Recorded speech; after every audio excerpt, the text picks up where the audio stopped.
Kisah ini terjadi sekitar tahun 2009. Ini kisah tentang Yu Siti. Siapakah dia? Yu Siti adalah tetangga kami. Dia salah seorang penerima program bantuan langsung tunai, BLT, yang kini sudah berakhir. Yu Siti adalah penerima BLT yang sebenarnya. Maka rumahnya berlantai tanah, berdinding anyaman bambu, tak punya sumur sendiri. Bahkan status tanah yang ditempati gubuk Yu Siti adalah bukan milik sendiri. Usia Yu Siti sekitar 50-an, berbadan kurus dan dia tidak mempunyai suami ataupun anak. Dia sebatang kara. Dulu setelah remaja Yu Siti bekerja sebagai pembantu rumah tangga di Jakarta. Namun, seiring usianya yang terus meningkat, tenaga Yu Siti tidak laku di pasaran pembantu rumah tangga. Dia kembali ke kampung kami. Para tetangga bergotong royong membuatkan gubuk buat Yu Siti bersama emaknya yang sudah sangat renta. Gubuk itu didirikan di atas tanah tetangga yang bersedia menampung anak dan emak yang sangat miskin itu. Meski hidupnya sangat miskin, Yu Siti ingin mandiri. Maka ia berjualan nasi bungkus. Pembeli tetapnya adalah para santri yang sedang mondok di pesantren kampung kami. Tentu hasilnya tak seberapa, tapi Yu Siti bertahan. Dan nyatanya dia bisa hidup bertahun-tahun. Kemarin Yu Siti datang ke rumah saya. Saya sudah mengira pasti dia mau bicara soal tabungan. Inilah hebatnya, semiskin itu Yu Siti masih bisa menabung di bank perkreditan rakyat syariah di mana saya ikut jadi pengurus. Tapi Yu Siti tidak pernah mau datang ke kantor. Katanya, malu sebab dia orang miskin dan buta huruf. Dia menabung Rp5.000 atau Rp10.000 setiap bulan. Namun setelah menjadi penerima BLT Yu Siti bisa setor tabungan hingga Rp250.000. Dan saldo terakhir Yu Siti adalah Rp650.000. Yu Siti biasa duduk menjauh bila berhadapan dengan saya.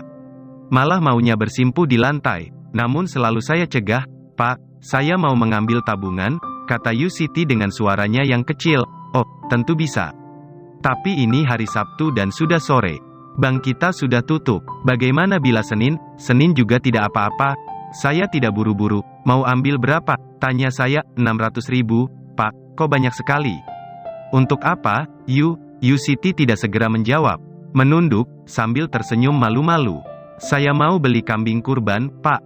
Kalau 600.000 saya tambahi dengan uang saya yang di tangan, cukup untuk beli satu kambing." Saya tahu Yu Siti amat menunggu tanggapan saya. Bahkan dia mengulangi kata-katanya karena saya masih diam.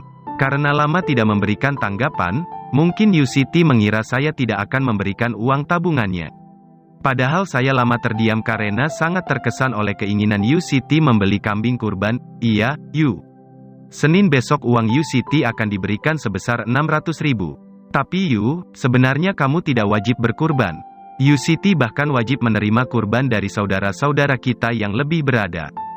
Jadi, apakah niat Yu Siti benar-benar sudah bulat hendak membeli kambing kurban? "Iya, Pak. Saya sudah bulat. Saya benar-benar ingin berkurban. Selama ini memang saya hanya jadi penerima. Namun sekarang saya ingin jadi pemberi daging kurban." "Baik, Yu. Besok uang kamu akan saya ambilkan di bank kita." Wajah Yu Siti benderang. Senyumnya ceria, matanya berbinar, lalu minta diri, dan dengan langkah-langkah panjang Yu Siti pulang. Setelah Yu Siti pergi, saya termangu sendiri. Kapankah Yu Siti mendengar, mengerti, menghayati, lalu menginternalisasi ajaran kurban yang ditinggalkan oleh Kanjeng Nabi Ibrahim? Mengapa orang yang sangat awam itu bisa punya keikhlasan demikian tinggi sehingga rela mengorbankan hampir seluruh hartanya? Pertanyaan ini muncul karena umumnya ibadah haji yang biayanya mahal itu tidak mengubah watak orangnya. Mungkin saya juga begitu. "Ah, Yu Siti, saya jadi malu. Kamu yang belum naik haji, atau tidak akan pernah naik haji, namun kamu sudah jadi orang yang suka berkurban.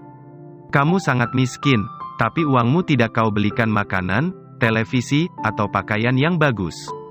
Uangmu malah kamu belikan kambing kurban." "Ya, Yu Siti, meski saya dilarang dokter makan daging kambing, tapi kali ini akan saya langgar. Saya ingin menikmati daging kambingmu yang sepertinya sudah berbau surga. Mudah-mudahan kamu mabrur sebelum kamu naik haji." Demikian kisah yang dapat kami sajikan, semoga dapat menjadi pembelajaran bagi kita semua. Terima kasih.